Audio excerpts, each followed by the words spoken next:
bonsoir, bienvenue à vous en direct. Votre émission pour aller plus loin ce soir sur une mobilisation conséquente dans les rues en France. Et déjà, l'UNEF appelle à une nouvelle journée d'action le 17 mars.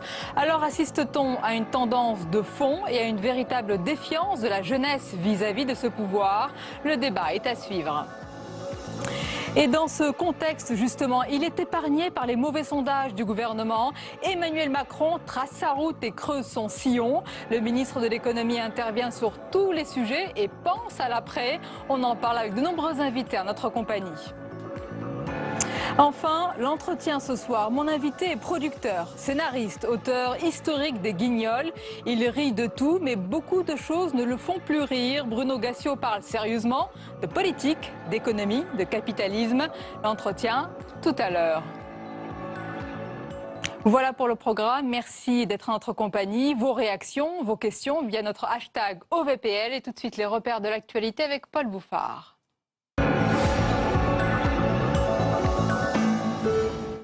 Bonsoir à tous. La jeunesse mobilisée contre la réforme El Khomri, l'UNEF, l'organisation étudiante, appelle déjà à une nouvelle journée d'action pour le 17 mars prochain. Aujourd'hui, étudiants, lycéens et syndicats étaient près de 500 000 selon les organisateurs, 224 000 selon la police, à défiler partout en France. Ils demandent le retrait du texte. Stéphane Amalian. Ils étaient 29 000 à Paris selon la police, près de 100 000 selon les organisateurs. Les chiffres varient, mais la motivation, elle, est bien présente, notamment chez les jeunes. Du CPE El Khomri, ça fait 10 ans, et ça fait 10 ans qu'on est dans la même précarité, voire pire, et que du coup les attaques sont de plus en plus violentes, et qu'on est, voilà, on est content qu'il y ait un sursaut. La contestation a touché les principales villes de France. 10 000 personnes à Toulouse, 7 000 à Lyon, 6 000 à Lille selon les autorités. Les lycéens ont aussi participé. Une centaine d'établissements ont été bloqués dans toute la France. Certains responsables politiques voient cette mobilisation comme un mouvement quasi irréversible. Donc ce qui se passe, oui, est très important et ça ne doit pas s'arrêter et je crois que ça ne va pas s'arrêter. Oui. Même observation du côté des jeunes qui veulent inscrire la mobilisation dans la durée. De mémoire d'étudiants qui a déjà fait des mouvements étudiants, on n'a jamais vu un mouvement démarrer aussi vite et aussi fort. Nous, pour les organisations de jeunesse, on a d'ores et déjà adopté la date du 17, donc jeudi prochain, comme nouvelle date de mobilisation nationale. La prochaine manifestation aura donc lieu une semaine avant la présentation du projet en Conseil des ministres. Pas de commentaire ce soir de Manuel Valls sur cette mobilisation. Il a fini aujourd'hui la consultation des partenaires sociaux à Matignon. Ce soir, un de ses ministres, Jean-Marie Le Guen, évoque l'idée d'une surtaxation des CDD pour inciter les employeurs à embaucher en CDI. Ce serait prendre le problème à l'envers, indique ce soir la CGPME. On l'attendait, la version sénatoriale de la révision constitutionnelle. La commission des lois, à majorité de droite, prend à contre-pied le gouvernement et les députés. Les sénateurs ont choisi de limiter la déchéance de nationalité aux seuls binationaux. L'hypothèse de la tenue d'un congrès se complique de plus en plus. Quentin Calmet. 3h30 de réunion en commission des lois pour discuter de la version du Sénat de la réforme constitutionnelle. Principale modification voulue depuis le départ par la majorité sénatoriale de droite.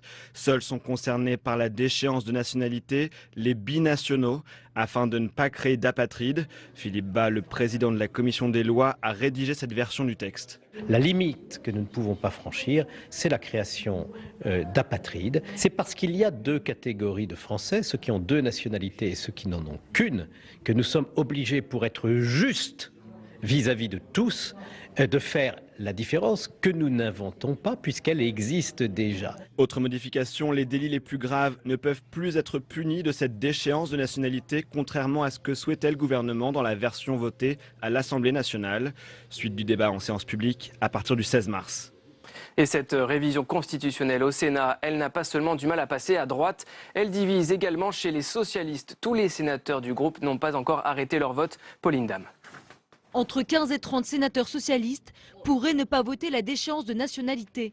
Pour ce représentant des Français de l'étranger, le texte reviendrait à faire de nos voisins la poubelle de la France. Il y a un Français qui est terroriste, alors la France doit le protéger. Elle doit protéger le monde de ses actes potentiels. Il ne s'agit pas de se renvoyer des gens dangereux d'un pays à l'autre.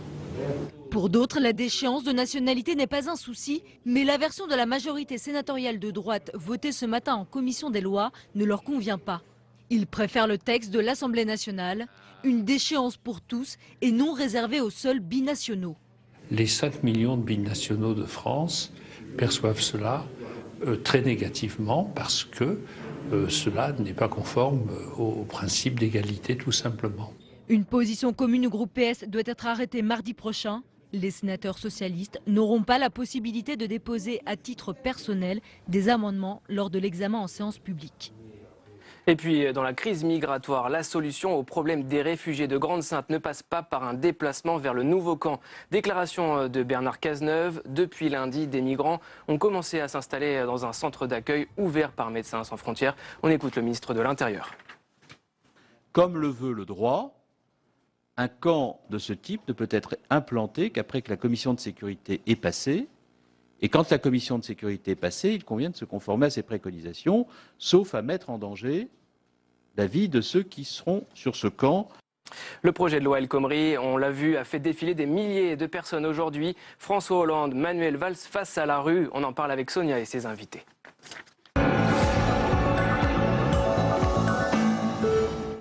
Oui, la loi travail, véritable test grandeur nature, un test politique pour le pouvoir qui est défié, un test social, sociétal même, pour les jeunes qui s'expriment, au-delà de cette loi, un malaise, qui exprime plutôt un malaise et peut-être même une tendance de fond. Un test aussi au niveau européen, car ne l'oublions pas, nos voisins regardent avec attention ce qui se passe en France sur tous ces aspects. Nos invités ce soir, Bernard Spitz, bonsoir. Bonsoir. Et bienvenue à vous. Vous êtes le président du Pôle international et Europe au MEDEF, auteur de la tribune publiée dans Le Monde qui s'intitule « Une réforme destinée à donner enfin un avenir à la jeunesse ». Vous présidez aussi la Fédération française des sociétés d'assurance et je présente votre livre « On achève bien les jeunes » chez Grasset. Avec nous également Marthe Corpé, bonsoir. Bonsoir. Et bienvenue, vous êtes la trésorière de l'UNEF. Nous accompagne ce soir Éric Fotorino, bonsoir. Bonsoir. Auteur, directeur de l'hebdomadaire Le 1 et notre chroniqueur économique Jean-Louis Gombeau, bonsoir. Bonsoir Sonia. Alors madame, messieurs, la loi travail à l'épreuve de la rue. On a parlé d'un test réellement à la fois pour le pouvoir qui est défié, mais aussi pour la jeunesse et sa capacité à se mobiliser. Je voudrais faire un premier tour de table sur votre ressenti aujourd'hui, Marthe Corpé, de cette mobilisation. Est-ce que c'est une tendance de fond qui s'est exprimée aujourd'hui? On parle d'une rupture de la jeunesse, si on peut dire la jeunesse d'ailleurs globalement, avec ce pouvoir de gauche, ou en tous les cas de fracture réelle. Est-ce que c'est votre sentiment? Je pense qu'on peut parler de désaccord profond avec ce qui nous est proposé dans ce projet de loi. De désaccord sur le fond du projet, sur la logique du projet et même sur la logique de ce que c'est qu'une politique pour l'emploi des jeunes et comment est-ce qu'on perçoit notre avenir, en tout cas chez les jeunes. Et je crois que c'est ce qui s'est exprimé aujourd'hui par cette première journée d'action, qui est une réussite, qui va en appeler d'autres jusqu'au retrait de ce projet de loi. Il y a déjà une première date qui est posée avant la fin du mois de mars, le 17 mars prochain, une journée d'action dans les universités, et également à la fin du mois, le 31 mars, avec une journée intersyndicale. Même question Bernard Spitz, mais je voudrais vous faire réagir sur le fait qu'on a évolué dans l'approche de ce texte. Au départ, on parlait beaucoup des syndicats et donc de la préservation des droits des salariés. Et là, de plus en plus, ce sont les jeunes qui appréhendent ce projet de loi, ce texte de loi. Comment vous l'expliquez? Je l'explique par le fait que les jeunes, à chaque fois que les jeunes, c'est très rare que les jeunes se mobilisent pour des causes. Et quand ils se mobilisent, c'est très important. Donc à partir de là, c'est vrai que ça attire plus l'attention peut-être que la mobilisation syndicale qui est régulière sur différents sujets. Donc ça, c'est pour dire. Mais le fond des choses, c'est que la jeunesse, ce qui se passe dans ce pays, c'est que ça fait des années, même des décennies, que les jeunes sont la variable d'ajustement de tous les choix ou des non-choix politiques dans ce pays, quelles que soient les majorités. Aujourd'hui, les problèmes des jeunes, ils se posent évidemment par rapport à l'accès au marché du travail. On a, je le rappelle quand même, c'est le chiffre de base, 25% de chômage chez les moins de 25 ans et la moitié de ceux d'entre eux qui travaillent ont des contrats précaires. Enfin, en tout cas, bon. Donc, on est dans une situation, alors on pourrait dire c'est la crise. Les Allemands qui sont à côté de nous, eux, certes, ils ont une situation économique meilleure, ils n'ont que 5% de chômeurs de leur population active. Mais les jeunes, c'est 7%. 5 pour la population, 7 pour les jeunes. En France, 10 pour la population, 25 pour les jeunes. La démonstration peut être faite aisément, que nous avons fait, sans le vouloir nécessairement, mais de fait, un choix collectif pour ne pas faire les réformes et donc laisser le chômage des jeunes être la variable d'ajustement. Aujourd'hui, le problème des jeunes, c'est qu'ils n'ont pas de quoi se loger, ils n'ont pas les Une fois qu'on a dressé ce diagnostic, est-ce que vous dites que ce projet de loi va permettre justement de rétablir tout cela? Ça n'est pas, ce projet de loi est loin d'être, si on faisait la hiérarchie des priorités chez les jeunes, ce serait loin d'être en tête des sujets, d'autant que, Et bien sûr, on peut avoir le droit d'être en désaccord là-dessus. Mais ma conviction, et celle de la plupart des chefs d'entreprise, c'est que ce projet va dans le bon sens. Il n'est pas fait pour les jeunes. Il n'est pas fait pour les jeunes. Et ce projet, même si demain il était traduit dans les faits, ne suffirait pas à régler le problème de la jeunesse. On va rentrer dans les détails. Mais vous dites, mais globalement, il est positif, il serait positif en matière d'emploi. Mais vous dites qu'il n'est pas fait pour les jeunes. C'était ma question tout à l'heure. Éric Fotorino, ce qui est frappant, c'est que ce sont d'abord les jeunes dans la rue. Il y a les syndicats, il y a les politiques. Mais est-ce que c'est révélateur, derrière et au-delà d'ailleurs de ce projet-là, de quelque chose de beaucoup plus profond? Alors, il y a deux choses. Si on parlait comme pour les étudiants et les lycéens, on pourrait avoir l'impression qu'on est hors sujet. C'est-à-dire qu'ils se déploient sur un thème qui paraît un peu lointain de ce qui sont leurs préoccupations immédiates, puisque immédiatement ils font leurs études, simplement ils pensent à la suite. Mais votre question, Sonia, c'est effectivement quelle est la toile de fond de tout ça. Et si on revoit un peu cruellement des images du discours du Bourget, on se souvient de quoi? On se souvient de la phrase sur la finance, et on se souvient de la phrase sur les jeunes. Je suis le porte-parole d'une génération sacrifiée, abandonnée, reléguée. Donc voilà, je pense, si vous voulez, que les jeunes ont de la mémoire. Et ceux qui ont été, j'allais dire, socialisés, politisés dans ces 4 dernières années de l'arrivée de François Hollande au pouvoir, ont ça en tête. Et je pense qu'effectivement, on arrive maintenant dans l'idée qu'on est déjà dans la campagne de 2017, et ce qui a été promis, les engagements qui ont été lancés, n'ont pas été tenus sur cette question-là. Et je pense qu'effectivement, qu'on est un pays qui a choisi le chômage depuis des années. Ça, il faudrait l'expliquer pourquoi et comment. Mais en particulier le chômage des jeunes. Donc effectivement, ça ajoute d'une certaine manière, ça crispe davantage. Mais je pense qu'il y a une crise de fond, une déception plus globale qui se cristallise autour de ça. Vous êtes d'accord, Jean-Luc Combeau? Ça dépend. Il y a le droit de ne pas être d'accord. Oui, non, ça dépend. Est-ce que ça existe, les jeunes? Parce que sur le sujet qui nous intéresse ici, parce qu'en fin de compte, vous prenez les jeunes qui ont un Master 2 ou un doctorat, le taux de chômage au bout de 3 ans, c'est 9%. Par contre, ceux qui n'ont rien, c'est plus de 50%. Donc, en fait, sur le sujet qui nous intéresse là, bien sûr, tous les jeunes sont concernés parce qu'ils vont devenir des adultes et donc les contrats de travail qui leur sont proposés à l'intérieur de cette loi les concerneront directement. Mais en réalité, à part d'être une tranche d'âge, la jeunesse par rapport à ce dont nous discutons n'existe pas véritablement. Et d'ailleurs, sur le projet de loi, qu'est-ce qui concerne spécifiquement les jeunes? C'est les apprentis. C'est simplement la possibilité d'allonger la durée du travail à 10 heures par jour et à 40 heures par semaine, sans demander l'autorisation de l'inspection du travail. Je crois que c'est l'article 6 de la loi. C'est la seule chose qui véritablement intéresse directement une catégorie de jeunes. C'est très intéressant ce que vous dites. Pour le reste, on est un peu hors sujet, si vous voulez. D'où Marc Cortet. L'UNEF est-il hors sujet? On revient à la première question. Pourquoi cette mobilisation? On a bien compris que ça va au-delà de la loi travail, mais on vous pose la question, dans cette loi-là, en particulier, qu'est-ce qui vous semble, pour vous, en tous les cas à vos yeux, le plus choquant? Peut-être pour reposer quelques éléments de contexte qui vont par ailleurs rebondir sur les constats que vous avez pu poser également. Depuis 10 ans, voire 15 ans, on a une explosion de la précarité dans une sorte, nous on appelle ça le tunnel de la précarité, c'est-à-dire entre la fin des études, pour ceux qui en font, jusqu'à le premier emploi stable. Donc moi je dirais le contrat à durée indéterminée. Globalement, c'est à peu près comme ça qu'on le définit, puisque un emploi stable, c'est pas un CDD de 6 mois. On se rend compte qu'il y a une explosion des CDD, qu'il y a plus d'1 million de stagiaires aujourd'hui, qu'il faut enchaîner 2 à 3 ans, à 4 ans d'instabilité à la sortie des études, et que ça, par contre, ça touche particulièrement les jeunes, c'est-à-dire les moins de 30 ans. C'est le constat, c'est le diagnostic. Et les Mais moins de en 25 ans. quoi ce projet de loi, pour vous, va dégrader cette déjà, situation? ça veut dire que la situation chez les jeunes, elle est préoccupante.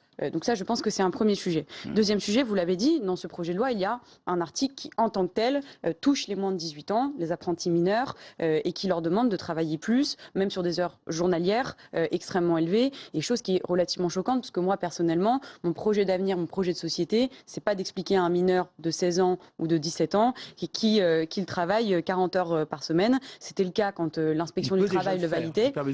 Il peut déjà le faire. Exactement. Il y a l'inspection du travail qui donne son autorisation. Quand l'inspection du travail l'autorisait, donc dans des cas exceptionnels, validés, contrôlés. Mais là, c'est pas exactement ça qui va se passer. C'est dans un simple accord d'entreprise qu'on va pouvoir faire travailler ces apprentis mineurs. Mais maintenant, quand on regarde et qu'on prend un peu de recul recul sur ce projet de loi. Je pense que c'est ça qui est extrêmement important, et de regarder un peu les mécanismes qui nous sont proposés, la logique qui nous est proposée. Ce qu'on nous dit avec plusieurs articles, c'est que notamment, il va falloir, moi je prends l'exemple du plafonnement des indemnités prud'homales, qui est relativement mis sur l'avant ces derniers temps, mais concrètement, qu'est-ce que c'est? C'est la validation qu'un licenciement abusif, l'employeur va être soi-disant sécurisé pour savoir combien il va devoir payer quand il licencie de manière abusive. On ne parle pas d'un licenciement pour cause réelle et sérieuse. On ne parle pas d'un licenciement où le salarié dans le est cadre en des faute. licenciements abusifs, on l'a bien compris. Eh bien, dans ce cas-là, le plafonnement qui est aujourd'hui... Il n'y a pas de plafonnement maximal, c'est les 4 juges, donc les 2 juges prud'homaux élus par les employeurs, les 2 juges prud'homaux élus par les salariés, qui estiment, selon la situation précise du préjudice subi par le salarié, eh bien, quel va être le montant de l'indemnité. Là, ce qu'on nous explique, c'est que finalement, le montant de l'indemnité va être calculé selon l'ancienneté dans l'entreprise. Et je suis désolée, ça, c'est l'un des points de blocage partagés par de nombreuses personnes. Je vais laisser Bernard Smith réagir. Mais je vous pose une question. On a l'impression parfois que, comme certains syndicats, vous avez comme un réflexe pavlovien. C'est le statu quo. Vous avez une passion du statu quo. Absolument pas. Nous, ça fait 10 ans que l'on propose autre chose pour les politiques d'emploi et pour les politiques de jeunes aujourd'hui. Il y a des choses qui ont été faites, qui ont été positives par ailleurs. Moi, je regarde la garantie jeune. Je pense que c'est un système qui est vraiment positif, qui est malheureusement contingenté et donc très peu utilisé, donc, ou en tout cas pas assez. Il y a des points positifs. Il y a le verre à moitié plein quand même. Et pour rebondir sur ce que vous disiez tout à l'heure, c'est pas la première fois de ce quinquennat que les jeunes se mobilisent. On était à la rentrée dans une manifestation. C'est la première fois que c'est fait de manière conséquente quand même. C'est la première fois qu'il y a une telle ampleur de contestation de cette politique. Mais par contre, l'UNEF, ce n'est pas la première fois qu'elle mobilise contre la politique. Bernard Smith, on a l'impression, à travers ce que dit Marthe Corpé et puis d'autres personnes qui ont défilé, qui ne veulent pas entendre le discours « there is no alternative », si on pouvait reprendre la phrase de Margaret Thatcher. Eux, ils pensent qu'il y a une autre voie et même un autre modèle de société. Non, mais personne ne dit, enfin moi je me sens pas dépositaire de dire il n'y a pas d'alternative. Je dis, on n'a pas tout essayé contre le chômage et il y a un certain nombre de choses qui doivent être faites. C'est vrai que les étudiants ne sont pas manifestés contre la loi Allure qui a massacré la construction de l'immobilier en France et donc les a privés de logement de façon substantielle. Ils n'ont pas protesté lorsque les crédits de l'apprentissage ont été diminués avant d'être augmentés, ce qui fait qu'en France, on a un désastre sur l'apprentissage. On a 400 000 apprentis quand les Allemands en ont 1 400 000. Ils n'ont pas protesté lorsque des mesures ont été prises en matière de santé qui concernent les gens les mieux protégés en matière de santé, c'est-à-dire les seniors, alors qu'il y a 20% des jeunes. Qu'est-ce que vous voulez démontrer par cela donc ? Je veux démontrer que si on veut vraiment s'adresser aux problèmes qui touchent les jeunes, il faut adresser ces sujets-là et bien évidemment le sujet de l'emploi. Qu'est-ce qui a marché ailleurs ? On avait un sommet franco-italien. C'est amusant. Le président du Conseil italien, Matteo Renzi, qui est de gauche, s'est fait élire sur une réforme qui est en gros ce que soutient un homme auquel tout le monde se rallie, qui est Jean Tirole. Il est juste prix Nobel d'économie. Et avec une vingtaine de gens qui sont vraiment parmi les économistes, dont le monde entier respecte la parole, il explique très simplement que, premièrement, cette loi aura des effets positifs, mais surtout, il évoque d'autres idées, comme par exemple celle du contrat progressif avec constitution de droit progressif, contrat unique, pour éviter d'avoir cette séparation brutale entre le CDD vers lequel, finalement, en période de crise, tout le monde se tourne, et le CDI qui devient une espèce de Graal inaccessible et que les jeunes ont de plus en plus tard quand ils peuvent l'avoir. Bien. Voilà des méthodes, des choses à essayer. Alors plutôt que d'être uniquement dans le défensif d'un système qui meurt, d'un système qui n'a fait qu'accroître le chômage de tout le monde et des jeunes en particulier, essayons des choses nouvelles. Et en plus, ces choses, elles ont été réussies ailleurs. Oui. Elles ont été réussies ailleurs. Alors pourquoi s'interdire de le faire? Pourquoi se cristalliser? Quand je vous écoutais, Marc, tout à l'heure, je me disais, mais au fond, je pourrais aussi bien entendre n'importe quel leader syndical qui dirait exactement la même chose sur ce texte. C'est pas que je le critique, c'est son droit le plus strict, comme c'est votre droit le plus strict de le dire, mais où est la spécificité pour les jeunes? En quoi les jeunes trouvent-ils que leur parole est bien utilisée? Une révolte jeune, il n'y en a pas eu depuis le CPE, ça fait 10 ans, donc c'est vraiment le pistolet à un coup, et on le tire en l'air, on le tire à côté de la cible. Ça, c'est quelque chose qui, je trouve, tout à fait désolant. Moi, je voudrais poser une question qui me paraît essentielle, et j'espère que vous serez d'accord. Jean-Luc Gombault et Éric Fautornier, est-ce que ce projet de loi peut permettre de lutter contre le chômage, parce que ce texte, on l'a bien compris, il a pour but d'assouplir le code du travail. Très bien, on va le réduire, on va l'assouplir, mais c'est ça la question, Jean-Luc Gombault. Est-ce qu'on peut créer de nouveaux emplois? Alors, quand on interroge les chefs d'entreprise sur le problème pourquoi ils n'embauchent pas plus, ce qui arrive en tête, mais alors en tête, c'est le coût du travail. Ensuite, c'est l'incertitude économique future. Et en troisième position, l'insécurité juridique. On met en avant cette affaire d'insécurité juridique, que je ne sous-estime absolument pas, mais qui n'est absolument pas le blocage majeur du dégagement de l'embauche. Enfin, faut pas plaisanter. Il y a 130 000 demandes auprès des prud'hommes chaque année qui remettent en question leur licenciement individuel pour abusif. 137 000. Et par ailleurs, les indemnités qui sont délivrées à la fin par les prud'hommes sont à peu près de l'ordre de ce que prévoit le projet de loi. Donc, en réalité, vous savez, moi je trouve que les chefs d'entreprise sont souvent un peu comme les électeurs, ils croient ce qu'on leur dit. Et en réalité, ce qu'on leur dit ne correspond pas toujours à la réalité de problème. Le fond de la question, c'est l'incertitude devant l'avenir. Pourquoi les entreprises n'investissent pas? C'est la question qui se pose pour tout le monde, alors. Ce que disait Marthe Corpé pour les plus jeunes d'entre nous, c'est l'incertitude. Pour les chefs d'entreprise, c'est l'incertitude. Même pour le gouvernement, c'est une incertitude. Bien sûr, on n'investit pas à cause de l'incertitude juridique. On n'investit pas parce qu'effectivement, on se demande si dans un an, eh bien, l'investissement que j'ai fait qui me coûte cher, je ne l'aurai pas sur les bras, il ne servira à rien. Donc l'insécurité juridique est une réalité, mais elle n'a pas la dimension qu'on lui donne à mon sens. Oui, d'où la question, parce que Éric Fotorino, pour reprendre le terme utilisé par Jean-Louis Gombault, l'incertitude, peut-être juridique, peut-être économique, peut-être sociale, sociétale, mais politique exactement. Je voudrais qu'on écoute ce qu'a dit Myriam El Khomri, la ministre du Travail aujourd'hui, puis vous faire réagir après sur comment le gouvernement a présenté tout cela. Je pense que notre pays, aujourd'hui, est mûr dans ce cadre-là et je crois qu'il est essentiel, notamment sur les questions relatives au temps de travail, d'avancer. Bien sûr qu'on écoute le peuple, bien sûr qu'on écoute les organisations syndicales et c'est l'objet des améliorations que nous souhaitons porter. Éric Fotorino, quand on déroule un petit peu toute la présentation de ce projet de loi, alors on ne va pas dire que la pédagogie n'a pas été faite, parce que ce terme ne veut rien dire, mais il y a eu des ratés assez incroyables. Si, ça veut dire, disons que... Ça veut dire que les jeunes n'ont pas compris, qu'on n'a pas compris le texte. Si on regarde comment la loi Macron... Ça aurait dû être la loi Macron 2. Hein. Il y a l'article 30 bis, il y a quelques éléments dans cette loi El Khomri qui sont en fait écrits par Emmanuel Macron. La méthode n'est pas la même quand même. Il y a une pédagogie chez Macron qu'il n'y a pas vraiment eu. Et je pense qu'on n'en serait pas exactement là si les choses avaient été probablement mieux expliquées. Mais Jean-Louis parlait d'incertitude tout à l'heure, il y a une certitude. C'est que dans un an, il y a une élection présidentielle. Et à partir de là, effectivement, on voit se cristalliser des choses qui n'ont pas nécessairement à voir avec les grands principes, les plafonnements sur 15 mois de salaire au prud'homme, le contournement des 35 heures, les accords de branche, enfin, toutes ces choses-là assez techniques qui finalement passent aussi au-dessus de la tête de beaucoup de gens. Mais ce qu'on voit, c'est qu'il y a plusieurs films en même temps. C'est pour ça qu'il y a de la confusion, qu'on ne comprend pas. C'est plusieurs bandes son. Donc il y a la bande son politique qui est de dire, il y a un Premier ministre, qu'est-ce qu'il joue là? Dans 15 jours, on saura s'il est encore là. Est-ce qu'il va reculer?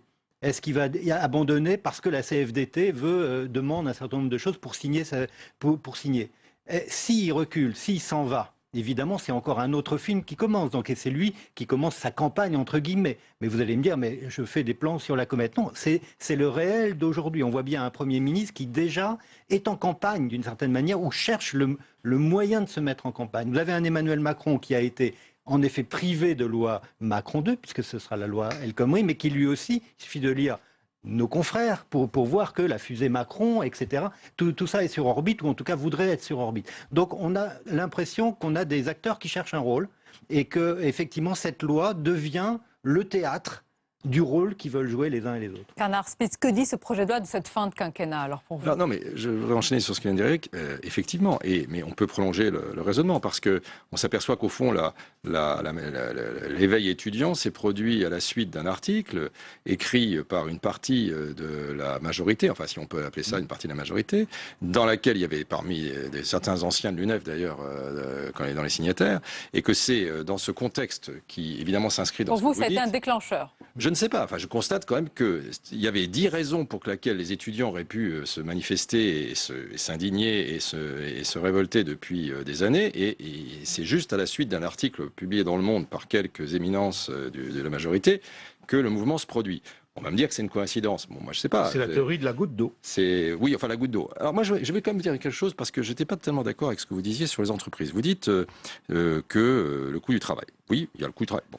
Tout ceci, ce sont des généralités, parce qu'évidemment, tout dépend du secteur dans lequel on parle. Mais quand vous dites, je n'aime pas le terme de flexibilité, parce que je le trouve agressif et qu'il fait peur. Oui, enfin, on ne va pas adoucir les mots pour changer la réalité. Mais vu de l'entreprise, c'est pas ça le sujet. Le sujet, c'est la prévisibilité. Les entreprises détestent l'imprévisibilité. Il y a des imprévisibilités contre lesquelles on ne peut pas grand-chose, économiques et autres, mais l'imprévisibilité juridique, c'est-à-dire le changement réglementaire en permanence, c'est quelque chose qui est extrêmement... Donc le manque de visibilité, c'est ce qu'il demande. Mais quand vous dites en matière de licenciement, etc., vous raisonnez sur des moyennes. Alors sur des moyennes, peut-être, mais ce qu'il faut voir, c'est l'écart type entre les différents cas de figure. Et là, vous vous apercevez qu'il peut être extrêmement important et que pour une petite PME... Pardonnez-moi, excuse-moi, l'écart type, je ne comprends pas. C'est-à-dire que vous avez une moyenne d'indemnités, vous dites dans la moyenne des indemnités prévues par la loi, mais ça veut dire que c'est une moyenne, c'est-à-dire que 10, c'est la moyenne entre 1 et 20. Et donc, si le chef d'entreprise qui craint que ça se retrouve à 20, et je vais laisser Jean-Luc Gombault réagir, on a bien compris, mais je voudrais quand même, parce que vous avez dit quelque chose d'assez conséquent, important, sur peut-être une possible manipulation des jeunes. On sait que les jeunes n'ont pas besoin non plus d'être manipulés pour descendre dans la rue. C'est moi qui l'utilise pour poser la question, vous inquiétez pas. Directement, Marc Corpet, est-ce que l'UNEF, c'est le bras armé d'une partie de la gauche aujourd'hui? Est-ce que certains ont soufflé sur des braises déjà très vives et très rouges de la grogne? Non, apparemment, vous n'écoutez pas ce que je dis. Non, certainement pas. Apparemment, vous n'écoutez pas ce que je dis. Ce n'est pas la première fois de ce quinquennat que l'UNEF se mobilise contre des mesures de ce gouvernement. Je répète encore une fois, la modification des aides pour le logement, la question des budgets des universités qui a emmené quand même 4000 étudiants dans la rue au mois de décembre. Nous n'avons pas exactement la même analyse du projet loi Allure, puisqu'il nous permet pour nous, en tout cas chez les étudiants, d'avoir à la fois des garanties locatives et un certain encadrement des loyers, en tout cas une possibilité qui se ressent par exemple à Paris. On pourra discuter et débattre de ce projet de loi, mais en tout cas, nous avons notre propre analyse et nous n'estimons pas aujourd'hui qu'il constitue une attaque pour les droits. Donc c'est en toute autonomie, indépendance que vous descendez dans la rue pour défier ce pouvoir et pour qu'il retire sa loi, son projet de loi? Oui, pour le retrait plein et entier. Mais surtout, je voudrais quand même rebondir sur un peu le débat qui existe. Déjà, en conclusion, il nous reste vraiment une minute. Déjà, l'UNEF n'est pas la seule à mobiliser contre ce projet de loi. Il ne faudrait pas croire que les jeunes sont les seuls qui se seraient réveillés ou je ne sais pas quoi sur ce projet de loi. L'ensemble des organisations syndicales, et c'est la première fois depuis 2013 qu'elles rejettent pour l'instant la logique du projet et même la majorité de leurs articles. Et juste deuxième chose sur la question de l'insécurité juridique. Mais moi j'ai une petite difficulté à réduire les droits des salariés et la réalité de leur vie quotidienne à une solution de visibilité pour l'entreprise. Là on parle de licenciement abusif. C'est-à-dire qu'on parle, je vous donne un exemple, c'est un étudiant qui va voir son employeur demain, qui va lui demander de lui payer ses heures supplémentaires qu'il ne lui a pas payées. L'employeur qui va estimer qu'il est un petit peu contestataire, qu'en plus il est jeune et que donc le plafonnement n'est pas très élevé et qui va faire un calcul coût-avantage pour le virer.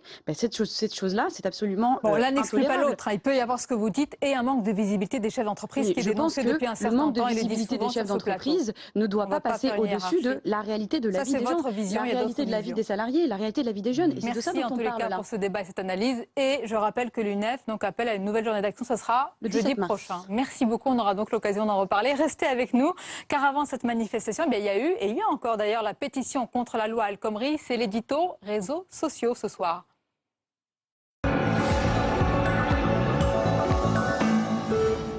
Dans les rues de France, les manifestants ont battu le pavé. On en parle avec Caroline Deschamps. Bonsoir à vous, Caroline. Bonsoir, Sonia. Et avant de battre le pavé, la mobilisation, on le sait, on en a souvent parlé, a été conséquente sur le net. Oui, du clic à la manif. La mobilisation, vous l'avez dit, au départ est partie du web et des réseaux sociaux, avec la pétition en ligne de Caroline Dehaas, qui a recueilli plus d'1 million de signatures. Eh bien, l'organisation des manifestations s'est également faite sur le net. Le site loitravail.lol, SIC, propose la carte des quelques 250 rassemblements qui ont eu lieu dans toute la France avec des pages Facebook et la possibilité pour ceux qui ne pouvaient pas se déplacer de manifester virtuellement. Il y a eu 95 000 personnes qui se sont inscrites sur le site, un joli score. Belle participation également sur les réseaux. Le hashtag Grève 9 mars a été en tête des tendances de Twitter aujourd'hui. Alors ici, pas de bataille de chiffres entre la police et les organisateurs. Il y a eu plus de 80 000 tweets recensés selon VisiBrain. Alors, signe du lien entre la mobilisation numérique et la mobilisation sur le terrain, À Paris, on a pu apercevoir une banderole avec le hashtag « On vaut mieux que ça ». C'était le slogan qui a été lancé par les youtubeurs qui avaient publié il y a quelques jours un manifeste vidéo contre la loi travail. Autre pancarte, Sonia, vue dans le cortège, repérée par le twitto Ben Belli. Vous pensiez vraiment qu'on allait rester sur Twitter ? Quand les twittos se manifestent, c'est pas mal. Alors, outre les mouvements de jeunes, il y avait aussi évidemment les syndicats et puis des responsables politiques également. Quelques-uns. Alors, il y a Olivier Besancenot qui tweet « Place de la République ». Le mouvement contre la loi travail prend. Alors, tous soulignent la réussite du mouvement, comme la sénatrice PS de Paris, Marie-Noëlle Lienemann, qui était à la manif avec les frondeurs. Elle tweet « La place de la République est pleine, la mobilisation en province est importante. Ce n'est qu'un début, retrait de la loi ». Et puis, il y a ceux qui n'y sont pas, mais qui manifestent leur soutien sur les réseaux, comme la sénatrice écolo Esther Benbassa qui écrit « Je suis au Sénat par devoir professionnel, mais j'accompagne en esprit les manifestants ». Alors, mis à part les politiques, les journalistes qui couvraient la manifestation se sont amusés à photographier et à recenser les pancartes et les slogans à Paris. Alors un petit florilège plus ou moins poétique. La Valsine ne fera rien passer, arrête tes conneries. Ou encore Gathas de blues, qui est un peu digne d'un titre de livre. Pas mal. Et le joli Rose promise chauve-du. Et puis enfin, un chat très célèbre sur le web, Crumpy Cat, affublé d'un béret. Alors Sonia, si même les lolcats se mettent à manifester, c'est que le gouvernement, je pense, a du souci à se faire. Ça, c'est sûr. Merci beaucoup, Caroline Deschamps. Il est 22h30. Tout de suite, les repères de l'actualité avec Paul Bouffard.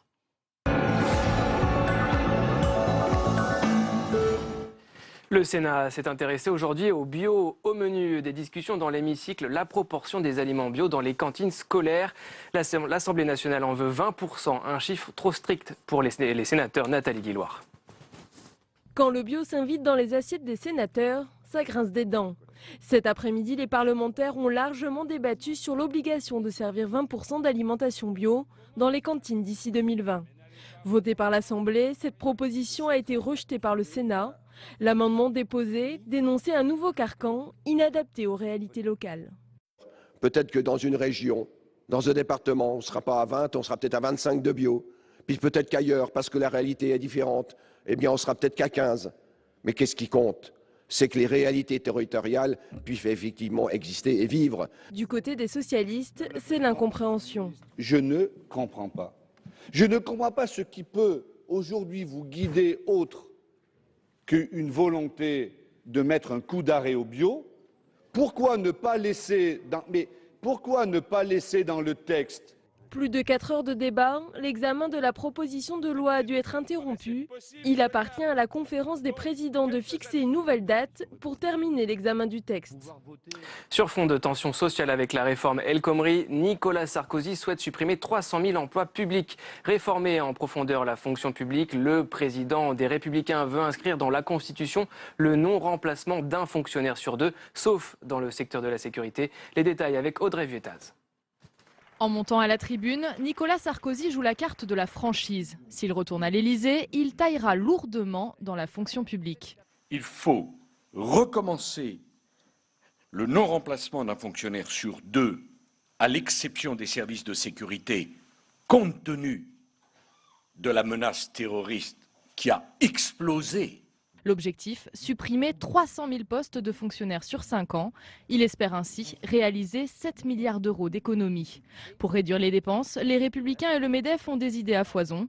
Augmentation du temps de travail des fonctionnaires, convergence des fonctions publiques et privées, notamment sur les retraites, et fin de l'emploi à vie. C'est amusant de voir que même l'armée recrute aujourd'hui par contrat. Si l'armée est arrivée au recrutement contractuel, on se demande pourquoi les jardiniers des collectivités territoriales devraient être des fonctionnaires à vie. Une volonté de réforme profonde au moment même où la gauche peine à faire accepter le projet de loi travail. Ce n'est pas impossible pour Éric Woerth si on met les formes. Il faut tenir son cap, il faut que les réformes soient bien préparées. Il faut aussi qu'elles soient cohérentes les unes avec les autres. Il ne faut pas faire une réforme à la fois, il faut en faire plusieurs. Les Républicains continueront donc à plancher jusqu'en juin, date de publication de leur projet pour 2017. En bref, les VTC remportent une victoire sur les taxis. Le Conseil d'État autorise la maraude électronique pour les véhicules de transport avec chauffeur. Les sages ont jugé contraire au droit européen l'interdiction de la géolocalisation des VTC pour informer leurs clients. Alors que le gouvernement est malmené par la rue, Emmanuel Macron fait la une des magazines. Quelle est sa stratégie? Vise-t-il l'Elysée? Élément de réponse avec Sonia et ses invités.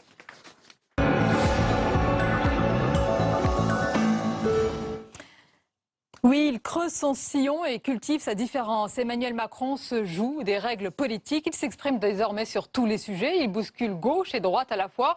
Alors il reste d'une loyauté sans faille au président, mais cela ne l'empêche pas de vouloir dynamiter le système.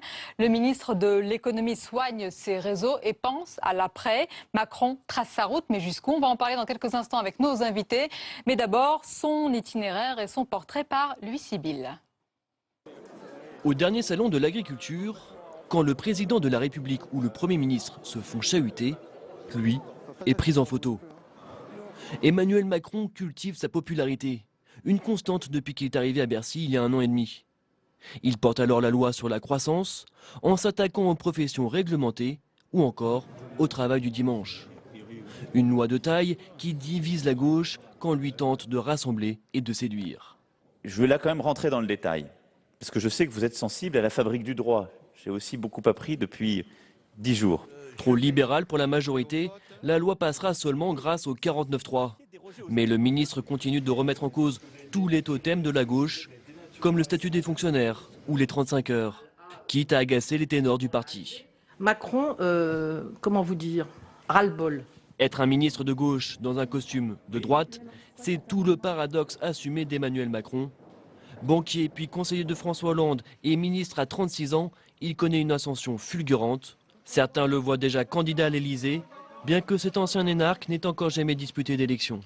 Et nos invités pour en parler, Corinne Laïc, bonsoir et bienvenue à vous, rédactrice en chef du service France à l'Express qui a consacré sa une et sa nouvelle formule au ministre, ce que je veux pour 2017. On va en parler en détail. Avec nous également Cécile Cornidet, bonsoir, bienvenue, éditorialiste politique aux Échos. Nous accompagne également Marc Andevelt, bonsoir. Vous êtes grand reporter à Marianne, auteur de L'Ambigu, Monsieur Macron, une enquête sur un ministre qui dérange. Et Frédéric Dabi, bienvenue, bonsoir. Bonsoir. Directeur général adjoint de l'IFOP. Alors, mesdames, messieurs, ce n'est plus une sortie, mais une série de sorties d'Emmanuel Macron, quasiment sur tous les sujets. Marc Andevelt, il a parlé de l'Europe, il a parlé des affaires étrangères.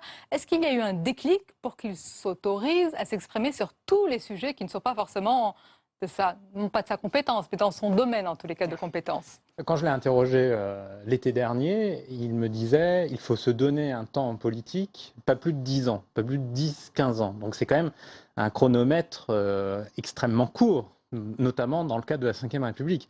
Donc d'une certaine manière, en donnant cette durée très courte, il fixait déjà, on va dire, la hauteur de ses ambitions, y compris vis-à-vis des prochaines échéances électorales. Donc là, le tempo s'est accéléré du fait de l'extrême faiblesse de François Hollande dans l'opinion publique française actuellement.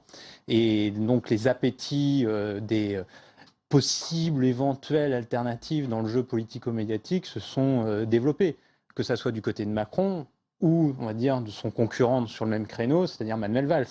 Mais est-ce qu'il y a eu un déclic? Non. Dès l'été dernier, ou même dès qu'il est devenu ministre, il y a déjà 1 an et demi, il se comportait déjà un peu plus que comme un traditionnel ministre de l'économie, c'est-à-dire qu'il multipliait énormément les visites sur son emploi du temps, le matin, le soir, il rencontrait énormément de gens, y compris en dehors des acteurs du monde économique. C'est-à-dire il rencontre des intellectuels, des acteurs de la société civile, des associatifs. Voilà, et ça, on va en parler de ces réseaux. Non, mais c'est très important, mais peut-être que ça s'est accéléré avec le délitement peut-être actuel. Je crois que c'est accéléré. Oui. Hein, il n'arrête pas de le dire, il n'arrête pas de le faire. Dès qu'il est arrivé, il a étendu son territoire. Sa loi Macron sur la croissance et l'activité est une loi qui déborde le strict cadre de l'économie. Après, il est devenu ministre du Travail. Dès qu'il a fini la loi Macron, il a voulu enfourcher cette nouvelle bataille de la réforme du Code du travail. Il s'est positionné là-dessus. Il aurait bien aimé la mener, finalement, c'est pas lui. Mais d'une certaine manière, manière, il continue à mener le débat médiatiquement parlant, en la défendant, et en défendant d'ailleurs les deux points les plus contestés de la loi, qui sont la réforme des prud'hommes et la réforme du licenciement économique. Et il en assume la paternité. Donc il veut exister médiatiquement, puisqu'on l'a privé d'exister par la loi et par le débat au Parlement. Mais il dérange, Cécile Cornudet, ministre, qui dérange de plus en plus. Il a fait réagir Bernard Cazeneuve il y a une dizaine de jours quand il a parlé du Brexit et de la Grande-Bretagne. Il a fait réagir Michel Sapin, justement, via votre interview quand il a parlé. Il a fait même sortir de ses gonds, Michel Sapin, quand il a parlé du budget. C'est bien cela?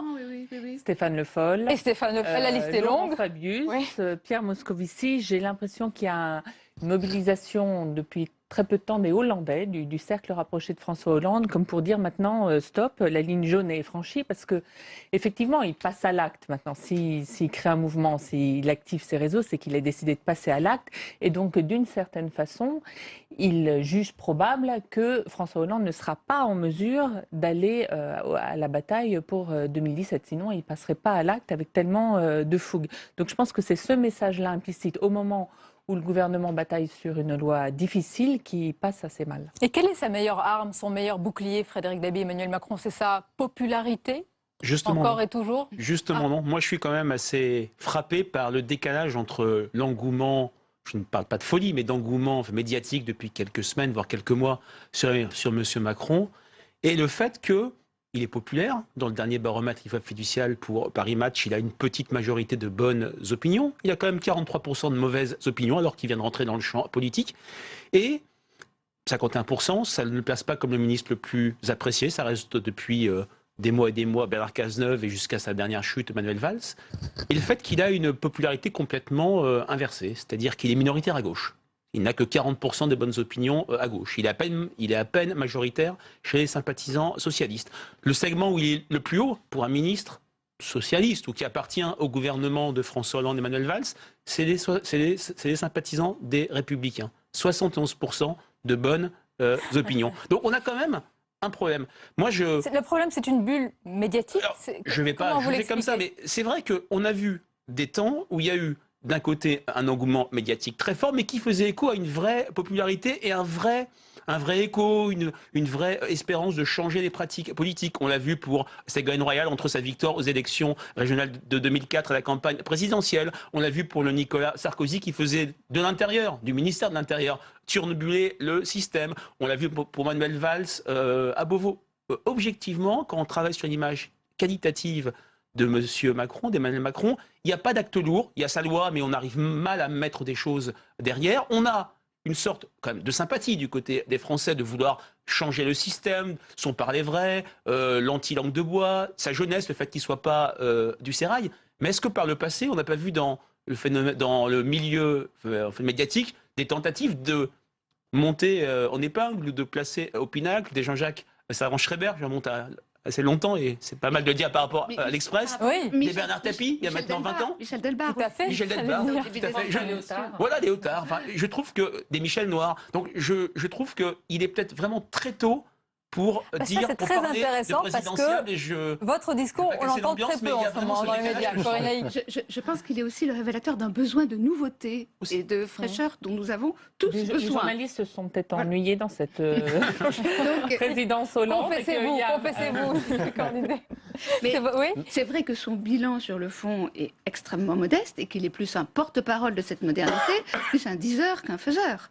Si on regarde le bilan Macron pour le moment, c'est vrai que c'est pas grand-chose et que toute la ligne de crête extrêmement fine sur laquelle il doit cheminer, c'est de dire sans pouvoir faire parce qu'il n'a pas les coups des franges. Et si maintenant il rentre dans un jeu politique, en créant un mouvement, en tapant systématiquement Manuel Valls, peut-être que ce peu de popularité qui le place comme un personnage à part... Donc la question est légitime. Macron, combien de divisions aujourd'hui? Qui sont les macronistes, si on peut dire, les militants, les sympathisants?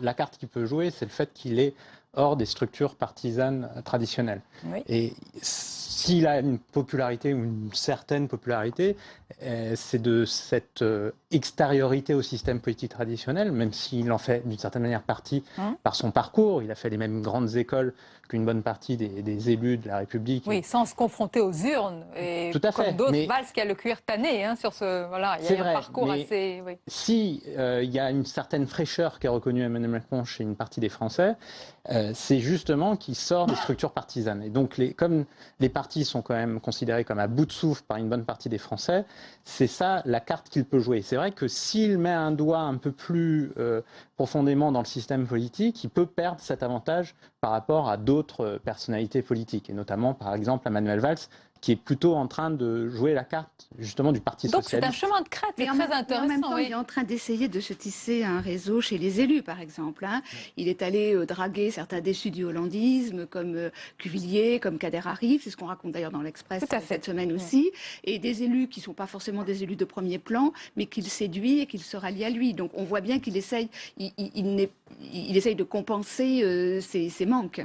Et ce qui est très amusant, c'est que même les frondeurs, il y a une partie des frondeurs socialistes aujourd'hui qui part anti-valsisme, parce qu'ils voudraient que François Hollande change de Premier ministre, sont en train d'appuyer Emmanuel Macron. Expliquez-moi comment il peut rester loyal, parce qu'il l'est au président de la République. Il le répète, et je crois que c'est sincère compte tenu de leur relation, en tous les cas au moment où nous parlons, et pendant l'instant T, ça l'est, et en même temps jouer cette carte-là avec quand même des frondeurs, des déçus du hollandisme. Comment est-ce qu'on peut marier ces deux aspects? Il est loyal, mais chez Emmanuel Macron, il faut quand même se souvenir, c'est un ancien banquier d'affaires, il regarde quand même le monde en fonction des opportunités, justement. Donc, comme tous les responsables politiques, d'ailleurs. C'est vrai. Il ne suffit pas d'avoir un passé de banquier d'affaires. Ouais. Et donc, en tout cas, quand on parle, il tisse son réseau, y compris parmi les élus, c'est un travail qu'il a fait bien en amont. C'est-à-dire déjà dans les discussions sur la loi Macron 1 au Parlement, l'année dernière, il avait déjà pris énormément de temps à rencontrer les élus, à discuter, à débattre en séance. C'est vrai.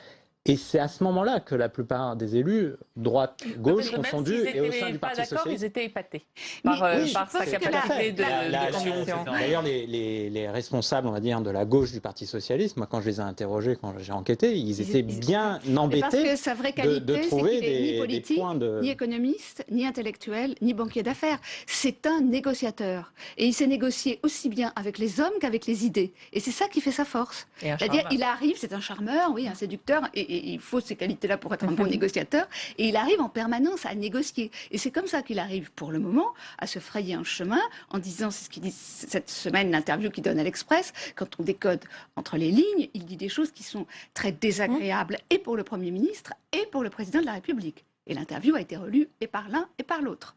Et pourtant, il passe. Voilà. C'est un négociateur. C'est comme sur la loi El Khomri. À la fois, il dit effectivement, c'est moi qui ai poussé pour qu'on mette les deux mesures là, sur le licenciement économique. Et en même temps, il n'a de cesse de dire, mais moi, j'aurais fait mieux, la méthode n'est pas bonne, on arrive dans un climat qui a été abîmé par la déchéance de nationalité, tout ça. La méthode Valls, c'est mauvaise. Je voudrais qu'on insiste sur un point, parce que Frédéric Dabi, il ne faut pas laisser le sentiment justement que ça se passe dans une classe médiatique, ou en tout cas dans une certaine élite. Il y a aussi ce que pense, j'allais dire, la classe populaire d'Emmanuel Macron. Il y a eu quand même beaucoup de faux pas au début quand il est arrivé.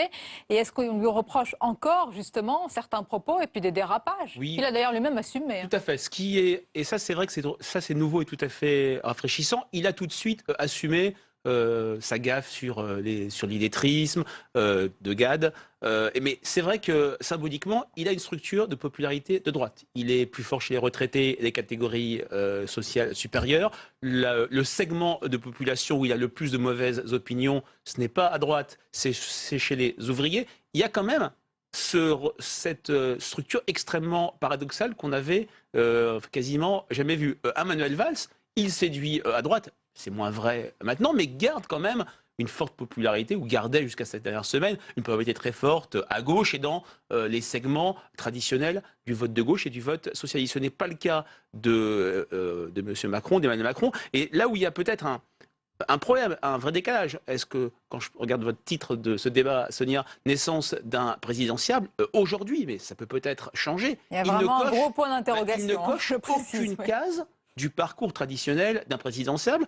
Pas de parti à sa main, parce que sous la 5e République, même si maintenant il y a la primaire, ça, on passe quand même par la case parti, hein, Jacques Chirac, François Mitterrand et j'en passe. Il est quand même relativement isolé, même s'il en a conscience et fait ce travail. Il n'a pas un fief électoral, pas de bastions locaux. Même Bernard Tapie, qui, il y a quand même des points communs, avait gagné des élections partielles, des élections législatives. Il est quand même, de ce point de vue-là, relativement dépourvu du cursus honorum, si je puis dire, du chemin vers une candidature présidentielle. Mais je pense que c'est très prématuré, compte tenu du système actuel, même si c'est vrai qu'on a un couple exécutif à 14 mois du premier tour de l'élection présidentielle qui est extrêmement fragile.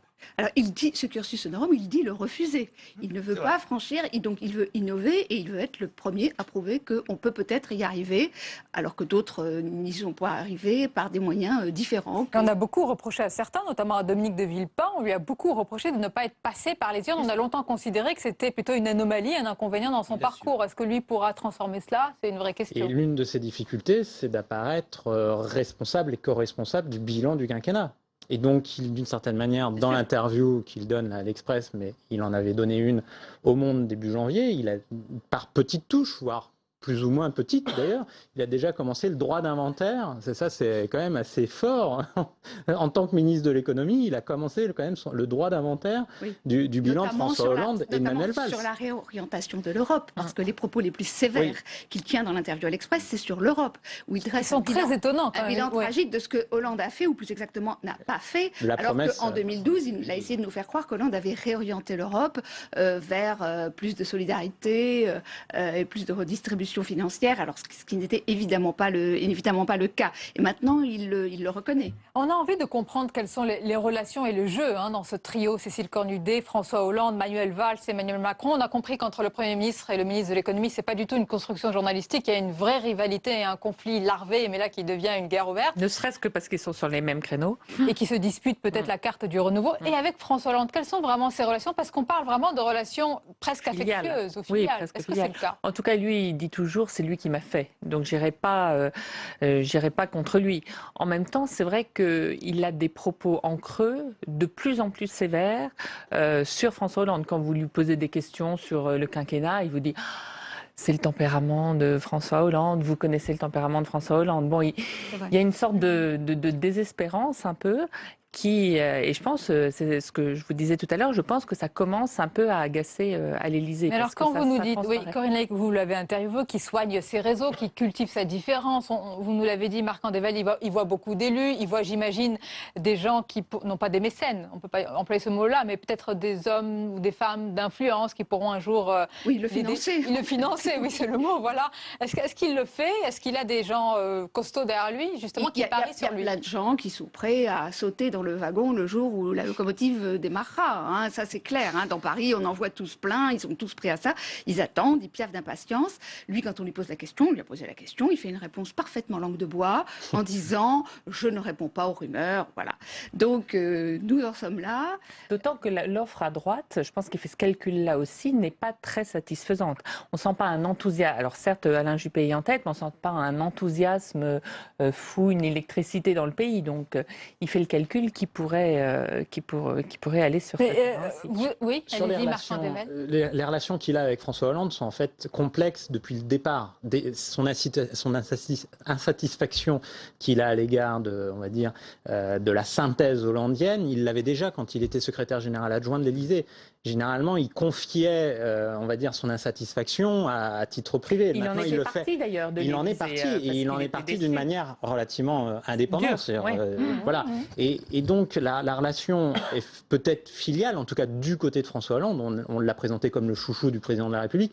Aujourd'hui, il est clairement plus son chouchou, parce que de courtisan, il est devenu outsider. Ce qui est amusant, on oublie souvent, c'est Manuel Valls qui a poussé pour qu'il soit nommé ministre de l'économie. François Hollande n'était pas très chaud au départ. Ils ne sont pas tout à fait sur le même terrain, Valls et lui, peut-être sur le terrain économique, mais sur le terrain sociétal, Valls incarne vraiment des valeurs d'autorité, l'ordre républicain, et Macron a des conceptions beaucoup plus différentes, beaucoup plus ouvertes. On l'a vu sur la déchéance de la nationalité, il y a eu vraiment une différence. Sur la laïcité, il a une conception beaucoup plus ouverte. Sur toutes les questions d'autorité et d'ordre, il dit que les libertés ne doivent pas souffrir de l'ordre et qu'on peut conjuguer les deux en même temps. Donc, il prend des positions assez décalées par rapport à celles de Valls. Et donc, est-ce que Frédéric Dabi, il y a une sorte de vase communicant entre les deux hommes? Quand l'étoile d'Emmanuel Macron brille, l'étoile de Manuel Valls pâlit. Je ne parlerai pas de vase communicant, mais plutôt de confrontation au réel, qui est l'attente majeure des Français, qui ne pensent pas est-ce que la politique est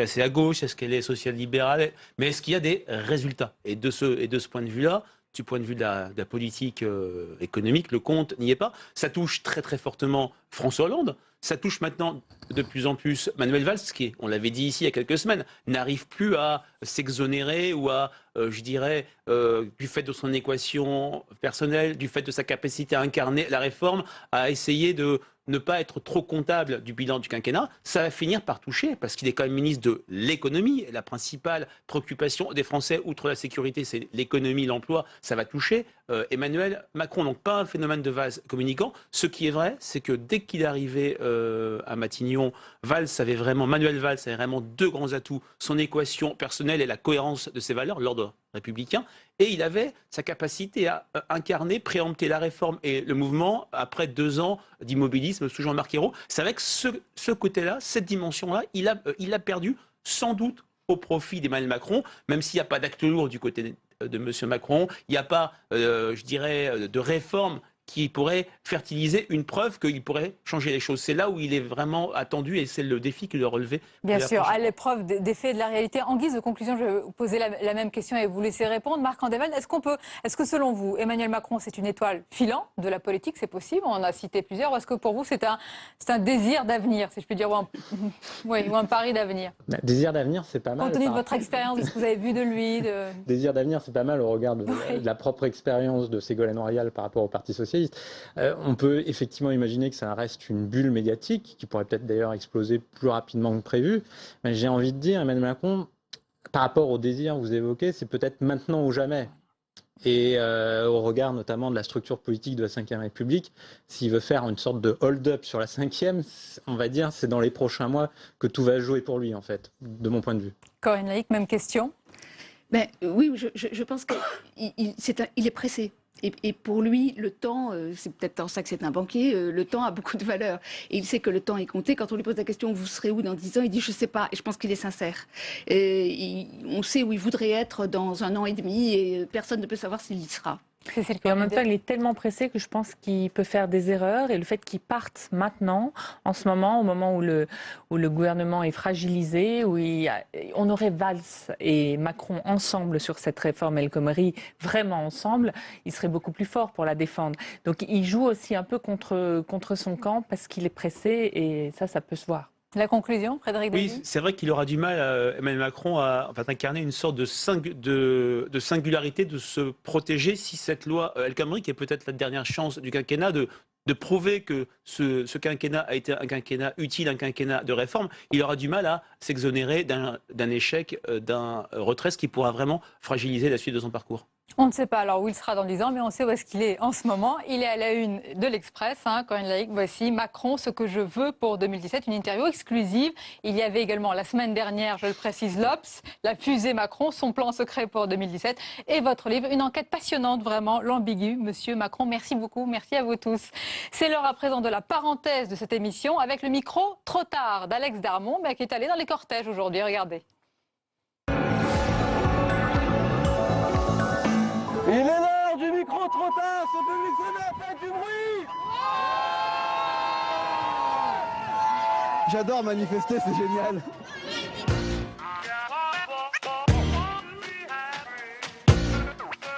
Le micro trop tard est donc au milieu des manifestations contre la loi El Khomri, la loi travail. Alors est-ce que la mobilisation a fonctionné et surtout, qu'est-ce qui dérange dans cette loi travail?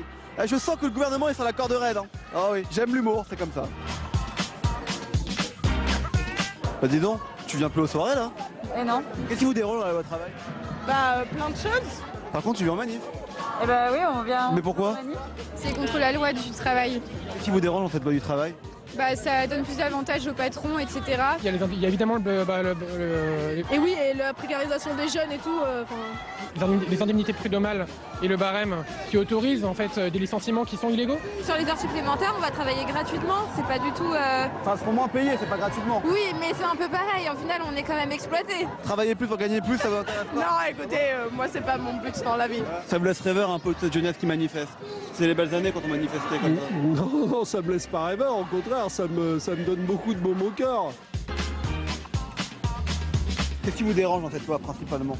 C'est à la fois les mesures qui sont proposées, par exemple le fait de faire travailler plus les apprentis mineurs ou le fait de fractionner les temps de repos. Les apprentis de 15 ans qui peuvent travailler 10 heures par jour jusqu'à 40 heures par semaine, c'est juste intolérable. Moi je suis d'accord qu'il faudrait une réforme, mais je pense pas que ce soit la bonne. Elle est non amendable et non négociable, on n'en veut pas. retrait pur et simple. Vous êtes en colère? Pardon? Vous êtes en colère? Bah oui, on est en colère. J'ai toujours pensé que je rencontrais ma femme à une manifestation. Ah d'accord. Pas vous? Non, pas moi, ma femme. Comme vous pouvez le voir, c'est toutes les générations qui sont présentes. Il y a des personnes âgées, comme des personnes actives, comme des étudiants. En fait, c'est pas que les jeunes qui manifestent aujourd'hui. Parce que quand vous voyez qu'il n'y a pas que les jeunes qui manifestent. Les manifestations aujourd'hui sont à l'appel et de syndicats de salariés, et de syndicats d'étudiants, de syndicats de lycéens. Il y a aussi ce qui est un élément nouveau dans les mobilisations, hein, l'effet de la pétition qui a dépassé le million maintenant, les réseaux sociaux. Vous croyez que le gouvernement va écouter ou Si on veut qu'il écoute, il faut qu'on soit très très nombreux. Là aujourd'hui, c'est ce que j'ai appelé le tour de chauffe. Voilà, nous ce qu'on veut, c'est discuter sur le fond du code du travail. Tour de chauffe, il fait un peu froid quand même rentré. Oui, non mais d'accord, bah oui, tour de chauffe, il fait un peu froid. Et ce matin, quand je suis arrivé, il pleuvait, je pensais qu'Hollande allait venir. Ah. Merci monsieur Maï. Et il est pile 23h, on retrouve Paul Bouffard pour les repères de l'actualité.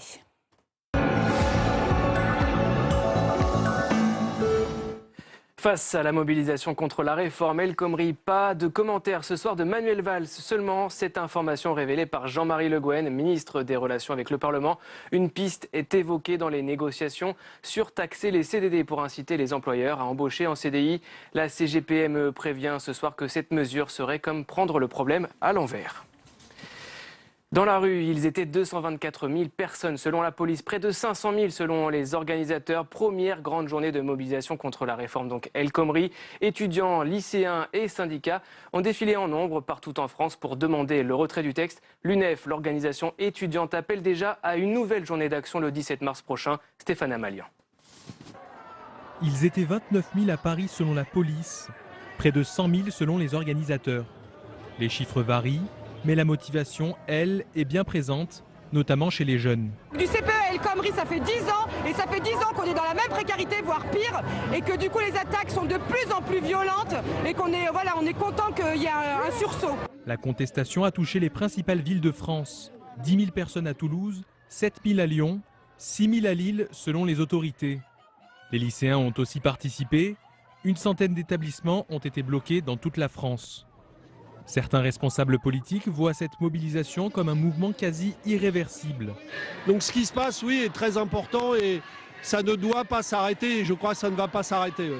Même observation du côté des jeunes qui veulent inscrire la mobilisation dans la durée. De mémoire d'étudiants qui a déjà fait des mouvements étudiants, on n'a jamais vu un mouvement démarrer aussi vite et aussi fort. Nous, pour les organisations de jeunesse, on a d'ores et déjà adopté la date du 17, donc jeudi prochain, comme nouvelle date de mobilisation nationale. La prochaine manifestation aura donc lieu une semaine avant la présentation du projet en Conseil des ministres. Révision constitutionnelle maintenant, la réunion d'un congrès semble de plus en plus incertaine. La commission des lois du Sénat, à majorité de droite, prend à contre-pied le gouvernement et les députés sur la question de déchéance de nationalité. Ils ont choisi de la limiter aux binationaux. Quentin Calmet. 3h30 de réunion en commission des lois pour discuter de la version du Sénat de la réforme constitutionnelle. Principale modification voulue depuis le départ par la majorité sénatoriale de droite. Seuls sont concernés par la déchéance de nationalité les binationaux afin de ne pas créer d'apatrides. Philippe Bas, le président de la commission des lois, a rédigé cette version du texte. La limite que nous ne pouvons pas franchir, c'est la création d'apatrides. C'est parce qu'il y a deux catégories de Français, ceux qui ont deux nationalités et ceux qui n'en ont qu'une, que nous sommes obligés, pour être justes vis-à-vis de tous, de faire la différence que nous n'inventons pas puisqu'elle existe déjà. Autre modification, les délits les plus graves ne peuvent plus être punis de cette déchéance de nationalité, contrairement à ce que souhaitait le gouvernement dans la version votée à l'Assemblée nationale. Suite du débat en séance publique à partir du 16 mars. Et même au sein du groupe socialiste au Sénat, cette question divise. Tous les sénateurs de la majorité présidentielle n'ont pas encore arrêté leur vote. Pauline Dame. Entre 15 et 30 sénateurs socialistes pourraient ne pas voter la déchéance de nationalité. Pour ce représentant des Français de l'étranger, le texte reviendrait à faire de nos voisins la poubelle de la France. Il y a un Français qui est terroriste, alors la France doit le protéger. Elle doit protéger le monde de ses actes potentiels. Il ne s'agit pas de se renvoyer des gens dangereux d'un pays à l'autre. Pour d'autres, la déchéance de nationalité n'est pas un souci, mais la version de la majorité sénatoriale de droite votée ce matin en commission des lois ne leur convient pas. Ils préfèrent le texte de l'Assemblée nationale, une déchéance pour tous et non réservée aux seuls binationaux. Les 5 millions de binationaux de France perçoivent cela très négativement parce que cela n'est pas conforme au principe d'égalité tout simplement. Une position commune au groupe PS doit être arrêtée mardi prochain. Les sénateurs socialistes n'auront pas la possibilité de déposer à titre personnel des amendements lors de l'examen en séance publique. Primaire de la droite et du centre pour 2017. Et bien pour l'instant, elle se fera sans les centristes. Jean-Christophe Lagarde, le patron de l'UDI, menace de ne pas présenter de candidat. Il regrette qu'aucune négociation n'ait eu lieu avec les Républicains. La décision doit être définitivement prise le 20 mars prochain lors d'un congrès du parti centriste. Crise migratoire maintenant. Bernard Cazeneuve estime que le nouveau centre d'accueil de Grande-Synthe n'est pas une solution. Depuis lundi, des migrants ont commencé à s'installer sur le site ouvert par Médecins sans frontières. Écoutez le ministre de l'Intérieur. Comme le veut le droit, un camp de ce type ne peut être implanté qu'après que la commission de sécurité est passée.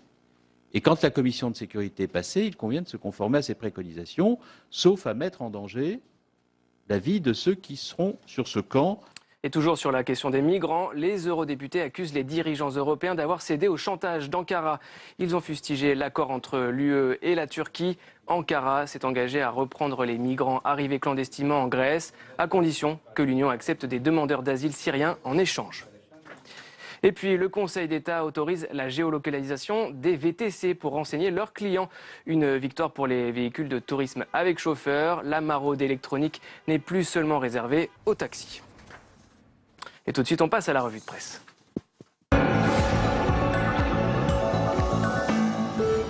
La revue de presse, et on va découvrir ensemble les unes de vos quotidiens, puis les hebdos. On va commencer, Paul, avec La Croix. Une exclusivité dans le journal demain, la traite humaine, une réalité méconnue. À lire des extraits du rapport de la Commission nationale des droits de l'homme. Il évalue l'ampleur des affaires d'esclavage domestique en France. On poursuit avec Libération et l'Humanité. Déjà 500 000 titres l'Humanité. Cette photo en une de quotidien avec tous ces manifestants aujourd'hui en France. Libération qui aussi revient sur la mobilisation étudiante contre la loi El Khomri. Libé qui rappelle que ce mercredi était un tour de chauffe. Et puis toujours en une de Libération, ce témoignage. Il y a 5 ans, il était Premier ministre du Japon. Naoto Kan revient sur la catastrophe nucléaire nippone. Il est aujourd'hui fermement antinucléaire et raconte l'envers de la crise. On jette un coup d'œil sur Le Point. Michel Onfray, une nouvelle fois en couverture de l'hebdo. Une nouvelle charge, indique Le Point du philosophe qui analyse la gauche, l'islam et la liberté de penser. Les meilleures pages de ses ouvrages à venir sont à lire. On conclut avec Valeurs Actuelles. Le scandale de la Sécu, c'est le gros titre de l'hebdo. Valeurs Actuelles qui souligne dans un dossier spécial le gouffre financier. La sécurité sociale paie sa résistance au changement selon le magazine. Il souligne que le montant des fraudes aux prestations sociales détectées a doublé en 5 ans. C'est à lire dans Valeurs Actuelles. Merci beaucoup Paul, à demain. Avec plaisir. Et tout de suite l'entretien pour aller plus loin ce soir.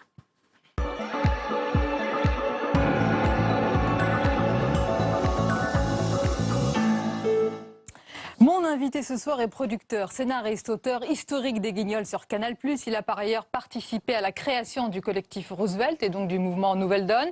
Il écrit des livres dont celui-ci, Mais non, Madame Martin, ce n'est pas compliqué, l'économie. Et auparavant, il y a eu aussi le petit manuel de survie à l'intention d'un socialiste lors d'un dîner avec des gens de gauche. Bruno Gassio, bonsoir et bienvenue à vous. Heureusement que vous l'aviez écrit, le titre du précédent, parce qu'il est très long. Oui, les prochains seront plus courts. Vous allez nous parler de vos livres, mais d'abord, une réaction sur l'actualité. Vous connaissez le slogan « La jeunesse est dans la rue », quel que soit le nom du président, t'es foutu. Est-ce que vous pensez que ce mouvement aujourd'hui, c'est un véritable mouvement de fond, de colère généralisée, de défiance, ou peut-être un mouvement d'humeur, tout simplement ? Ben ça, c'est l'avenir qui va nous le dire. Il paraît que c'est que le début, là, justement. C'est quelque chose qui commence. Enfin, aujourd'hui, il y avait du monde dans la rue. On avait prévu de la pluie, il n'y en avait pas. Donc même la météo est contre le gouvernement, donc il y a peut-être quelque chose qui va se passer. Mais il y a quelque chose qui se produit au niveau citoyen. C'est ça, c'est assez réjouissant. C'est que c'est c'est hors parti. C'est pas, ça s'organise pas dans un parti avec un but électoraliste. On fait descendre les gens dans la rue pour être élus. En fait, il se passe quelque chose simplement de un ras-le-bol. Il y a des gens très très différents. Il y avait des gens très différents dans la rue. Il y avait évidemment des syndicats qui défendent des choses très ponctuelles. Il y avait la gauche de la gauche. Il y avait la gauche de la gauche. Il y avait peut-être soufflé sur les braises de certains. J'avais vu des choses que j'avais pas vues depuis longtemps. C'était le drapeau de la Fédération anarchiste. C'était assez. C'est un bon signe. Vous y voyez un bon signe ? J'y vois le signe que c'est pas très réaliste de dire tiens, la fédération anarchiste est dans la rue, chouette, mais ça veut dire que tout un tas de gens pensent qu'il faut changer des choses et ne sont pas forcément d'accord sur la façon de les changer, mais que tout un tas de citoyens prennent les choses en main et y vont. Et ça, je trouve ça plutôt réjouissant. On va en parler, ça c'est très intéressant. Et puis vous êtes beaucoup engagé dans ce domaine-là, mais on a du mal à comprendre. Et quel est votre regard sur ce point-là? L'engagement de certains jeunes. Bien sûr, les jeunes en France ont beaucoup de mal avec les premiers emplois, avec le parcours professionnel qui est très compliqué pour eux. Mais est-ce que c'est une grève préventive? Certains n'ont même pas connu un premier emploi. On les voit déjà dans la rue. Qu'est-ce que cela peut donner plus tard, selon vous? C'est parce que j'ai l'impression qu'ils comprennent très bien ce qui se passe. Au risque de choquer mes camarades, le système qui est proposé par ce gouvernement et le précédent, et ceux qui l'ont précédé, est à peu près le même. C'est-à-dire, c'est la libéralisation du marché du travail. Il faut absolument libéraliser. Ça peut marcher. Mais il faut savoir quelle société va avec. Et quand on dit à des lycéens ou des étudiants, eh bien, votre avenir, pendant très très longtemps, ça va être des petits boulots que vous allez accepter parce que vous ne pouvez pas faire autrement. Ce sera des colocations. Vous vivrez à 8, comme j'ai plein de copains qui étaient partis il y a très longtemps en Angleterre en me disant c'est tellement merveilleux, mais on vit à 8 dans une piole. C'est génial, parce qu'on a 20 ans. C'est génial, à 25, un temps. À 25, on aime un peu moins. Si on veut fonder une famille, ça commence à poser un problème, la précarité. Donc il faut qu'on ait un petit peu de visibilité sur le long terme. Et un État, c'est censé garantir pour sa population, en tout cas, cette visibilité sur le long terme. Ce qui ne veut pas dire qu'il ne faut rien toucher à rien. Vous n'êtes pas pour le statu quo? Ah non, non, surtout pas. Mais ce qui me tue dans ce que je vois, quand j'entends dire que Macron est un jeune loup qui monte et que ce Vous avez beaucoup réagi à notre précédent débat. Il y a des choses nouvelles. Non, il va chercher des vieux trucs du CNPF des années 80, le gars. Vous n'y voyez aucun signe de renouveau?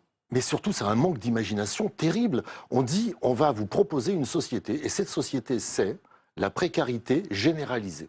Mais cette précarité généralisée, elle est incontournable. Vous ne pourrez pas faire autrement. On ne peut plus dire aujourd'hui, vous resterez dans le même job 40 ans. Vrai. Mais la vraie interrogation, c'est pas est-ce que je vais trouver un job dans lequel je vais rester 40 ans? C'est qu'est-ce que c'est, dans les 20 années qui viennent, une activité salariée? Est-ce qu'on a besoin de tous ces gens? Je dis ça dans le petit manuel, et je le redis dans Mais non, Madame Martin.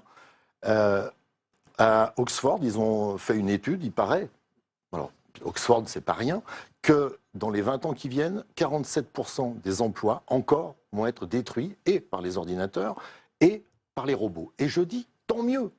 Parce que les boulots pénibles, répétitifs vont disparaître. Très bien. Qu'est-ce qu'on fait des gens dont on n'a pas besoin? Ça, c'est de l'imagination, de trouver ce qu'on en fait. Il faut anticiper cette mutation technologique profonde de notre société qui voit de plus en plus, d'ailleurs, la machine remplacer progressivement l'homme. On va en parler, c'est très important, mais il y a un élément, je vous ai entendu en parler dans les médias, je voudrais qu'on s'y attarde. C'est parce que vous avez parlé de précarité.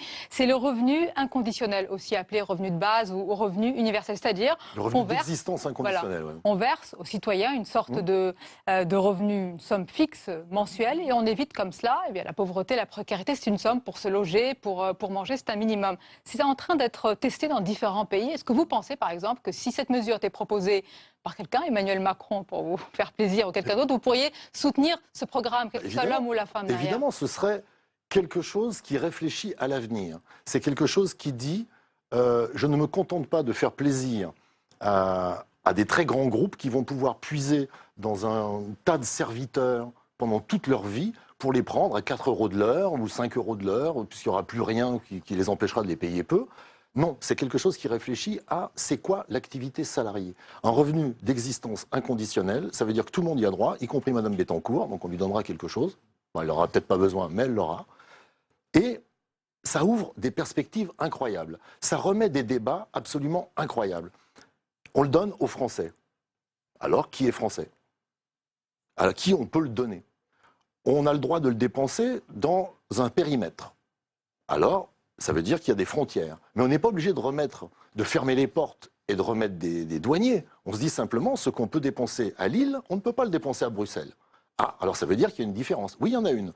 Et ça me redéfinit à moi, électeur, mon champ démocratique. C'est testé dans différents pays, le Canada, les Pays-Bas et d'autres. Voilà une proposition concrète pour s'imaginer un peu ce que... qui me plaît énormément, c'est que dans la Silicon Valley, ils ont compris ça. Ils gagnent des fortunes et ils disent, on a gagné tellement d'oseille en ayant besoin de tellement peu de gens qu'on va finir par se faire submerger par les gens dont on n'a pas besoin. On va pas faire croire qu'aux gens qui vont toucher ce petit salaire minimum, on va gagner des fortunes. C'est pas le cas. Ah mais non, là, c'est vraiment de lutter contre la pauvreté la plus lourde. C'est ne plus précariser les gens.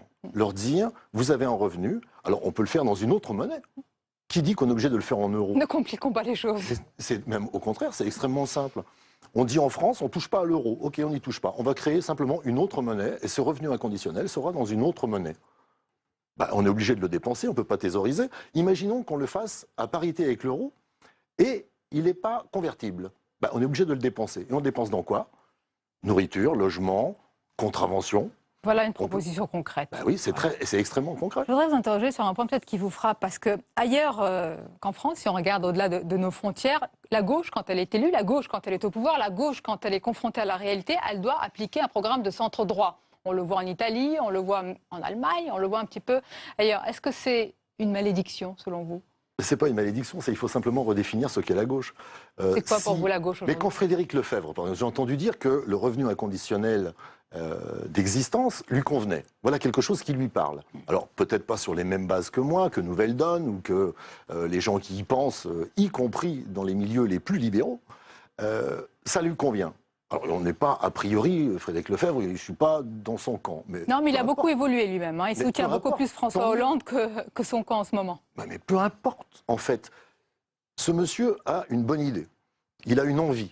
On n'est pas sûr d'y arriver. Ça vaut le coup de regarder. Regardons ensemble. Et il y a plein de gens de bonne volonté qui sont dans des comités citoyens. C'est ce que j'appelle les forêts qui poussent. De plus en plus, un peu partout en France, il y a des gens qui se réunissent et qui sont...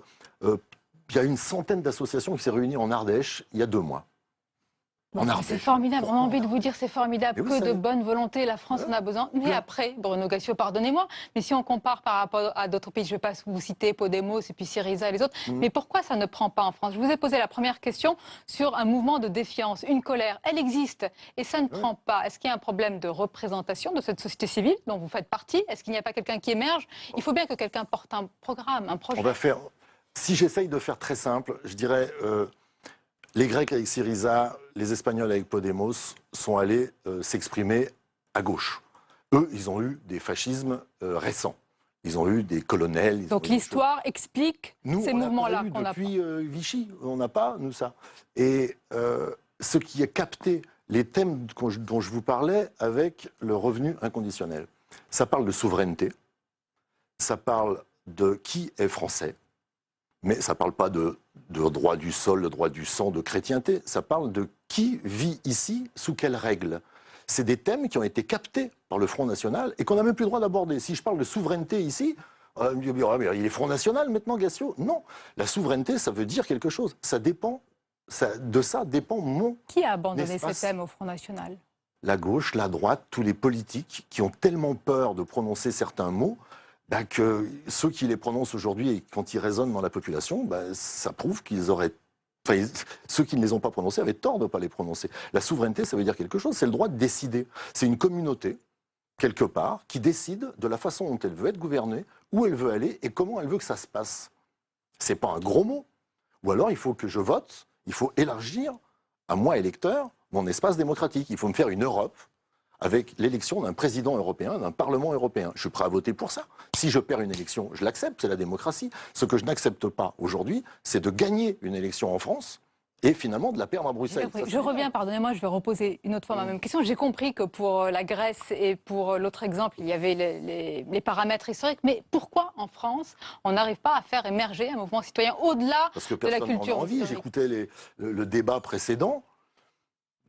Tout le monde tourne autour des mêmes thèmes raisonnables, cryptocentristes. C'est encore le même système qui bloque, c'est bien ça, médiatico-politique, c'est le même, mais vous en faites partie aussi. Je les vois à e-télévision. Vous en faites partie. Très peu, non. Un peu quand même. Non, vraiment peu.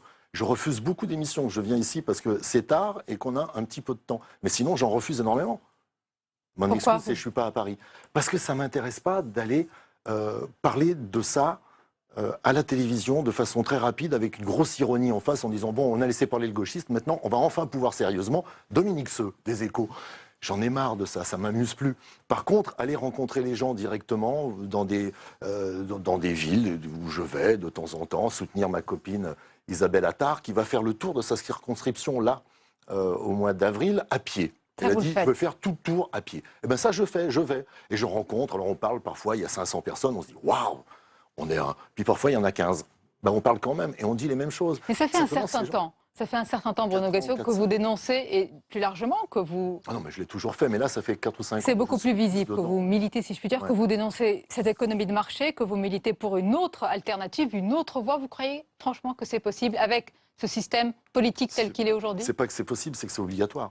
On ne peut pas continuer avec un système qui ne fonctionne pas. C'est même pas le problème des inégalités. Il y a toujours des inégalités, il y a toujours quelqu'un, quelle que soit l'organisation de la société, qui s'en sortira mieux qu'un autre. Même sous les régimes communistes, il y en a qui étaient blindés, hein, ils trouvaient les moyens. Bon.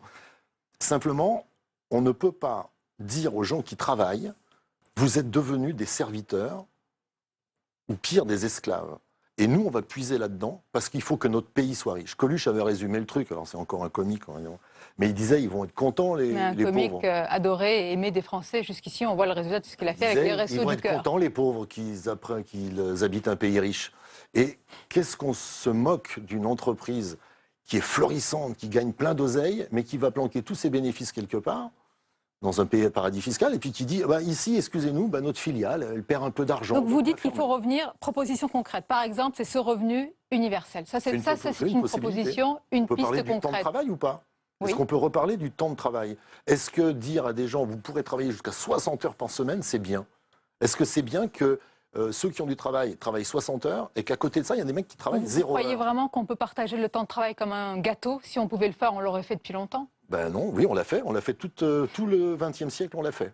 Dans d'autres conditions. On est passé de 50 heures. Le monde n'a pas un peu évolué, elle est trop facile, je le sais. Mais je vous le dis, est-ce que la donne n'a pas un peu changé, justement? Ben oui, elle a changé. Et donc, la donne. vous pensez que vous pouvez partager ce gâteau? Ben évidemment. Vous travaillez 20, je travaille 40, et donc dans ce cas-là, on a les deux un emploi. Non, c'est pas comme ça que ça se passe. Il y a des domaines, moi on m'a toujours dit, mais tu acceptes de travailler 35 heures. Ben oui, mais il y a des domaines, les domaines artistiques, il y a des domaines où il y a des cadres dirigeants qui ne peuvent pas faire ça. Ils ne peuvent pas être astreints à travailler que 35 heures. Mon père a passé toute sa vie sur des échafaudages. Il est mort à cause d'un problème de poussière. S'il avait passé, au lieu de passer 50 heures par semaine sur ces échafaudages, il pouvait passer 25 heures parce que quelqu'un pouvait faire son boulot à sa place. On ne lui aurait pas donné plus d'argent, mais on lui aurait donné du temps à la place. Peut-être qu'il en aurait encore un peu.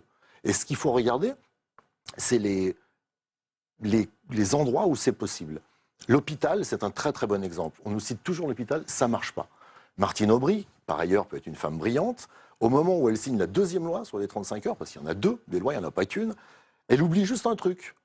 C'est de mettre des moyens coercitifs en place, en face des 35 heures pour bénéficier des défiscalisations. Il faut embaucher.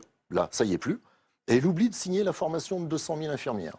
Elle fout une panique monumentale. Ça veut dire que si on doit partager, il faut ouvrir. Et dans cette ouverture, des gens qu'en tous les cas, vous défendez. Mais pas dans tous les métiers. C'est évident que dans tous les métiers, c'est pas possible. Je vous ramène à une question un peu plus politicienne ou politique. Vous avez dit Martine Aubry, femme brillante, donc j'imagine que vous auriez très bien pu signer la pétition qu'elle a co-signée dans Le Monde et qui a peut-être, dit-on, été à l'origine de ce mouvement. Est-ce que vous l'aurez signée? Ben, vous savez, il suffit d'une goutte d'eau. Il y a d'une violence avec François Hollande pour lequel vous avez voté, donc je suppose en 2012. Oui, 2 fois en 2012. Et je ne le ferai on dit jamais deux. Non, je le ferai plus. Y compris au second tour. Quelle est l'alternative? Au second tour, pour moi, le vote blanc. Même si pour une présidentielle, il n'est pas reconnu, j'irai dire que j'aime la démocratie, mais je ne voterai plus pour François Hollande, jamais. Plus personnellement, je voulais vous poser une question, parce que vous avez parlé, c'est vous qui avez parlé de votre père. Est-ce que je peux me permettre de parler de votre mère? Vous l'avez cité une fois en parlant de sa retraite, qui est assez faible, et donc vous pensez au problème des retraités avec des petites pensions. Est-ce que c'est votre quotidien qui vous inspire justement pour ces livres? Parce que c'est vrai qu'on lit vraiment... C'est facile, on y entre vraiment facilement. Moi, je l'ai lu avec retard parce qu'il est sorti il y a un certain temps, mais il résonne beaucoup avec l'actualité en ce moment, où on parle beaucoup d'économie, de coût du travail, et là, on s'en sort assez facilement. Il y a des grands concepts. Ce livre vient de la campagne des Européennes, où j'ai rencontré vraiment beaucoup de gens qui me racontaient leur vie et leurs problématiques, même pas leurs problèmes, la problématique. Leurs problèmes, en fait, bon. Mais la problématique, elle crée des problèmes à tout le monde. Et c'est cette Madame Martin Il y a 7 femmes, alors il y a les 7 péchés capitaux, là c'est les 7 péchés du capital, et c'est le destin croisé de 7 femmes qui vont toutes subir comment on appelle, un accident de vie. Je vais me retrouver au chômage, je vais me retrouver à la rue, je vais avoir un accident, et tout ça montre la société telle qu'elle est, et dans son bon fonctionnement. La sécurité sociale, c'est quand même bien, quand une journée d'hôpital coûte 2500 balles parce qu'on a des trucs partout et qu'on est hospitalisé, et qu'on ne la paie pas. En fait, c'est pas qu'on la paye pas, c'est qu'on l'a payé avant. On n'a pas arrêté de payer. Donc c'est un système qui peut fonctionner. Donc cette femme qui se retrouve là, évidemment, elle n'aime pas payer ses impôts, elle n'aime pas les feignants, elle n'aime pas les fonctionnaires, elle trouve qu'il y en a 300 000 de trop comme l'autre. Par contre, quand elle est à l'hôpital, elle est bien contente qu'il y ait des infirmières et que les gens s'occupent d'elle. Donc c'est ça. Quand une femme travaille chez un sous-traitant, il y a une femme qui travaille chez un sous-traitant et qui se sent en famille. Elle travaille dans une petite entreprise, il y a 8 ou 10 employés, elle est contente, tout va bien, elle a ses tickets restaurants, elle tutoie le patron, tout baigne, tout va bien. Elle s'occupe de rien. Et puis elle s'aperçoit quand même que la boîte au-dessus, la grosse boîte, elle mute. Elle a été achetée par un fonds de pension, personne ne sait ce que c'est. Et puis elle change d'activité, on n'a plus besoin d'elle. Et tout d'un coup, c'est d'une violence inouïe parce que ça se passe en 8 jours. Et c'est ce déclic-là qui est allé. Je voudrais vraiment, en un mot, en guise de conclusion, pour une question, vous demander, parce que moi, j'ai grandi, comme beaucoup de téléspectateurs, avec les Guignols, dont vous êtes un auteur historique. On vous a connu dans votre précédente vie, qui continue toujours d'ailleurs, producteur, humoriste. Quel a été le déclic pour que vous veniez ce soir sur Public Sénat nous parler aussi sérieusement de politique, d'économie, de tous ces problèmes? L'âge. Vous croyez? Oui, vous vieillissez bien alors, il faut que ça continue. Il y a quelque chose qui vient de ça. Il y a quelque chose qui vient de... c'est quand même, j'ai 57 ans, faire le gugus pour faire rire, je me sens qu'il faut que je laisse la place à d'autres. On peut rire de tout, mais là il y a des choses sérieuses. Je me suis occupé de comédie pendant 6 mois, j'ai rencontré des gens extraordinaires, qui avaient 25 ans, 20 ans, et qui ont envie de faire rire, et qui ont des options, ils ont une dynamique incroyable. Mais allez-y les gars, moi je suis vieux, je ne peux plus y aller. Par contre, quand je vais à la rencontre de gens, je me dis, mais peut-être que je suis utile à ces gens, parce qu'ils font un peu comme vous, ils me disent, oh, ben, on vous a connus quand vous étiez au Guignol dans le temps. Bah ouais, très bien, mais maintenant on peut faire autre chose, on peut réfléchir à d'autres choses ensemble. Vous le faites, oui, je le fais, oui. Sur le terrain, parfois sur les plateaux, rarement comme vous l'avez rappelé, et en écrivant. Merci en tous les cas donc d'avoir accepté notre invitation. Bruno Gassiot, on arrive presque à la fin de cette émission, mais d'abord c'est le zapping et les moments choisis sur notre antenne par Nathalie Guillouard.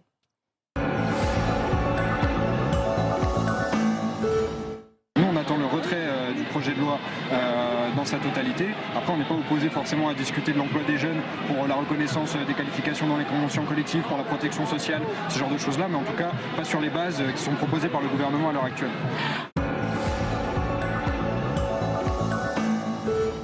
Elle a dit hier explicitement qu'elle ne voulait ni de la droite ni de la gauche. Je trouve que c'est une manière en réalité assez ringarde de prendre le débat politique. Tous parano, un jeune sur 5 adhère aux théories du complot selon un sondage Ipsos. Si les théories du complot ne sont pas nouvelles, le net permet aux complotistes de prospérer et de viraliser les théories les plus fumeuses. C'est pourquoi le gouvernement a lancé une campagne, un site ontemanipule.fr. C'est une journée très importante à Paris, ici, où la manifestation est très importante, où elle a vu converger les salariés et aussi beaucoup de jeunes, mais aussi dans le pays tout entier, les mobilisations sont fortes. Donc c'est le premier signal que nous allons vers un mouvement très fort si le gouvernement n'entend pas la protestation actuelle. C'est une allocation de base pour tous. Donc ça résout la pauvreté. Deuxième idée, ça simplifie. C'est-à-dire plutôt que de faire des contrôles et des contrôles et des contrôles, tout le monde y a droit. Et puis il n'y a pas d'effet de seuil.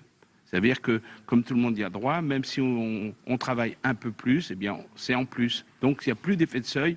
J'ai le droit à cette allocation, mais je la perds si je travaille quelques heures. Il n'y a pas d'effet de seuil. Et donc si vous faites une allocation unique, sans condition, sans pour autant évidemment toucher au système d'assurance, la retraite, le chômage, tout ça ne sont pas touchés. Mais le reste, eh bien, vous progressivement, vous allez économiser 35 milliards d'euros sur la gestion du système.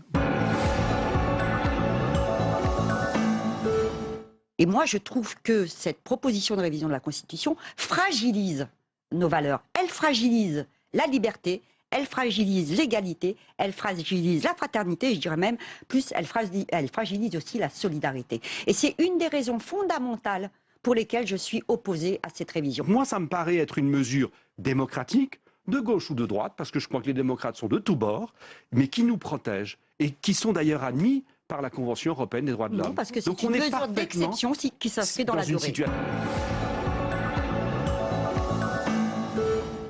Et on arrive à la fin de cette émission. Merci de votre fidélité. Vos autres rendez-vous, c'est demain matin, Territoire d'Info. Je vous retrouve comme d'habitude à 22h jusqu'à 23h30 pour vos débats, décryptages. Et puis l'entretien demain, ce sera avec l'historien et essayiste Nicolas Bavrez. Et puis on va clore cette édition avec George Martin, qui était, vous le savez, surnommé le 5e Beatles, décédé aujourd'hui. Il a découvert le groupe avec ce fameux morceau Love Me Do.